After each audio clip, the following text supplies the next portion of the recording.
The air hung thick with unspoken words and the low thrum of a motorcycle idling somewhere down the street. Three men stood on the perfectly manicured lawn of a beige house, the late afternoon sun casting long shadows behind them. In the center, a man with a muscular build, a dark vest, and tattoos that snaked up his arms, faced the other two. They wore matching dark green shirts, HOA, emblazoned across their chests in stark, white letters. The text, HOA Confrontation, hung in the air above them, a silent declaration of the tension that crackled between them. The man in the vest, his beard neatly trimmed but his eyes holding a defiant glint, spoke first. His voice was low, a rumble that mirrored the distant motorcycle. "Look, I told you. I'm not taking down the flag. It's a Gadsden flag. It's my right." The man on his left, the thinner of the two HOA representatives, shifted his weight. His face was set in a polite, unyielding mask. "Mr. Miller," he began, his voice smooth and carefully modulated, "the covenants are very clear. Only approved flags are permitted. National, state, and military flags. Your flag, while patriotic to some, is not listed." Miller scoffed, a short, sharp sound. "Patriotic to some? It's about liberty. About not treading on basic freedoms. Isn't that what this country is founded on?" He gestured vaguely towards the flag, visible just around the corner of the house. The other HOA man, larger and more imposing, stepped slightly forward. His expression was less polite, more weary. "Mr. Miller, we understand your sentiments. But the rules are the rules. We have had complaints. Several complaints, in fact." "Complaints?" Miller's voice rose, losing its controlled edge. "From who?" "The Karens who don't like seeing something that doesn't fit their little beige world." He swept a hand towards the row of identical houses lining the street. "This is ridiculous. I bought this house, I pay my dues, and now you're telling me I can't fly a flag on my own property." The larger HOA man sighed, a deep, rumbling sound. "It's about maintaining the aesthetic of the neighborhood, Mr. Miller. Property values." "Property values?" Miller repeated, his voice laced with disbelief. "So my flag, my symbol of freedom, is somehow devaluing your precious little cookie-cutter houses?" He took a step forward, closing the small gap between them. The air grew tighter, the silence broken only by the distant hum of the motorcycle and the faint chirping of crickets. The tension in the air was palpable, a coiled spring waiting to snap. The beige house stood silently behind them, an innocent backdrop to a brewing storm. The confrontation had begun, and the outcome was far from certain. Miller's eyes darted between the two HOA men, his fists clenched at his sides. For a moment, it seemed like the confrontation might escalate, but then the larger man took a slow step back, raising his hands slightly in a gesture of calm. "Look, we're just doing our job. Rules are rules. If you want to keep flying that flag, you'll need to submit a formal request. It's not personal, it's policy." Miller's jaw tightened. The words felt like a barrier, a wall meant to silence him.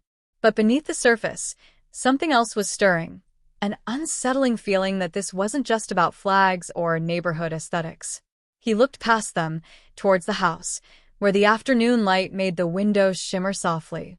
Something about today felt different, like the quiet was just a mask for something darker lurking beneath. The smaller HOA man stepped closer, voice lowering. "We've had complaints from neighbors. And frankly, the board is considering stricter enforcement. Maybe it's time you think about what's more important, your rights or keeping the peace." Miller's eyes narrowed. "The only peace I want is the peace of standing for what I believe in. You want to take my flag down? Fine. But it won't change what it represents. And it sure as hell won't change me." As he spoke, a faint crackling sound began to emerge from the house's direction, almost like static or the whisper of a distant radio. Miller paused, his gaze flickering toward the house's windows, where shadows danced behind the glass.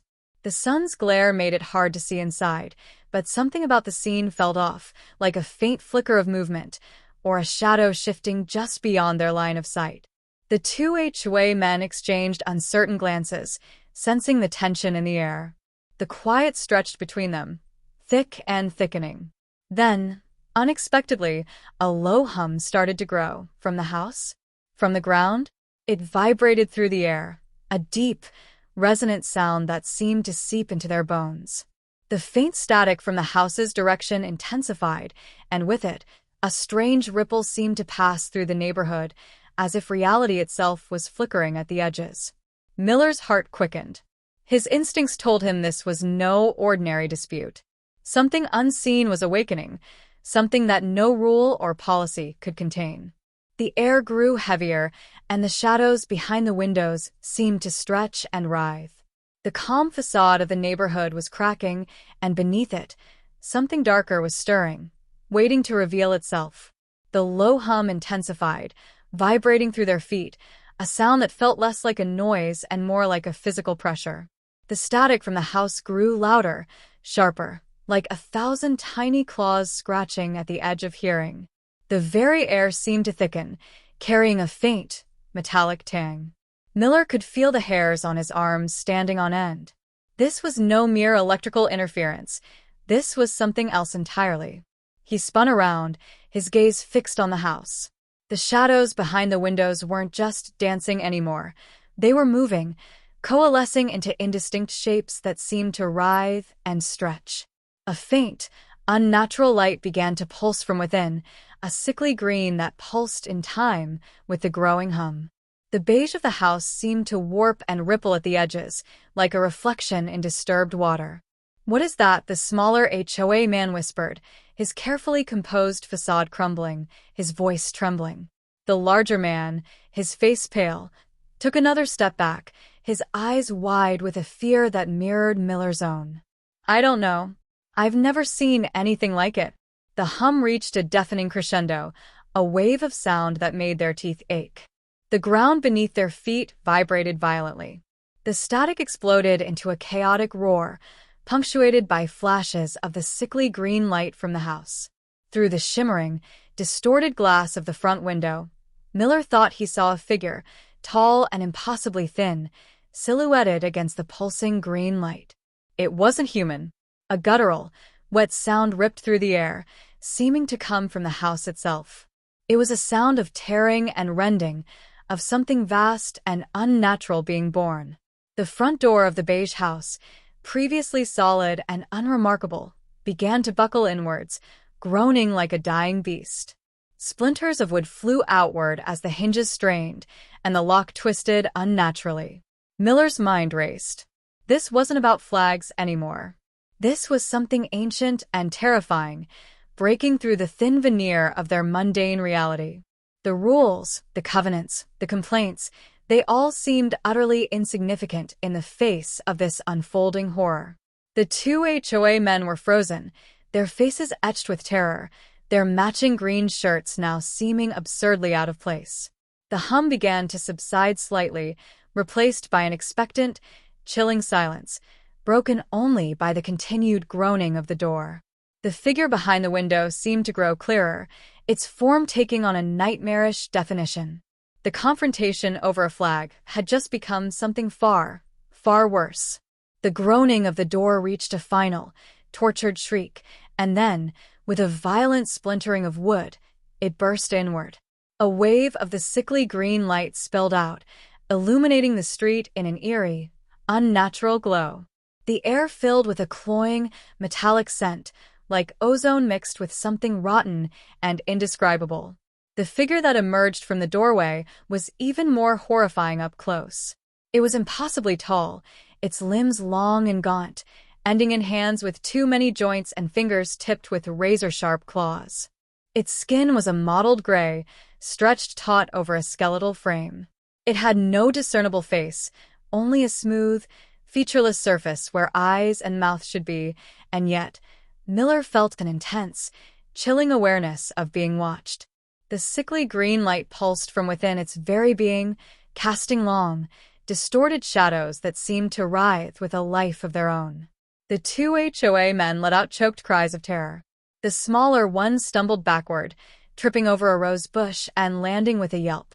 The larger man stood frozen, his mouth agape, his eyes fixed on the monstrous apparition. Miller, despite the icy grip of fear that seized his heart, found himself moving.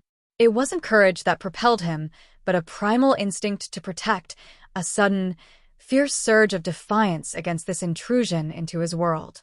He grabbed the nearest thing he could, a sturdy garden stake leaning against his fence. It was a pathetic weapon against such a creature, but it was all he had. The creature took a slow, deliberate step onto the cracked asphalt of the driveway. The ground seemed to recoil beneath its weight, small cracks spreading outwards from its clawed feet. The silence that followed the door bursting open was more terrifying than the noise, a void filled only by the ragged breaths of the three men and the soft, rhythmic pulsing of the green light from the creature. It turned its featureless head towards the smaller HOA man, who was scrambling backward on the ground, his face contorted in a silent scream. The creature raised one of its impossibly long arms, the clawed hand flexing. Miller didn't think. He just reacted. With a hoarse yell, he charged forward, swinging the garden stake wildly at the creature's closest limb. The stake connected with a sickening crack, but it felt like hitting solid rock. The creature didn't even flinch. Instead, it turned its attention to Miller. The pulsing green light intensified, and Miller felt a cold, probing sensation in his mind, like a foreign entity trying to pry open his thoughts. He stumbled backward, the mental intrusion as jarring as a physical blow. The larger HOA man, galvanized by Miller's reckless action, finally found his voice. "Run!" he screamed, his voice cracking. He turned and bolted down the street, his green shirt a rapidly receding blur.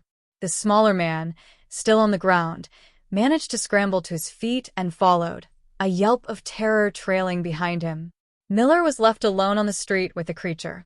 It took another slow step towards him, its featureless head tilted slightly, the pulsing green light illuminating the fear in Miller's eyes.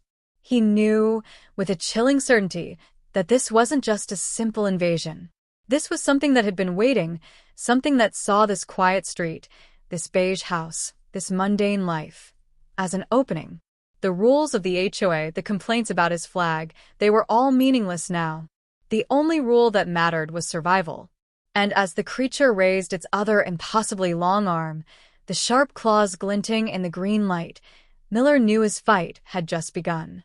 The beige house, the symbol of conformity, had become a doorway to something unimaginable, and he, the defiant outlier, was standing directly in its path.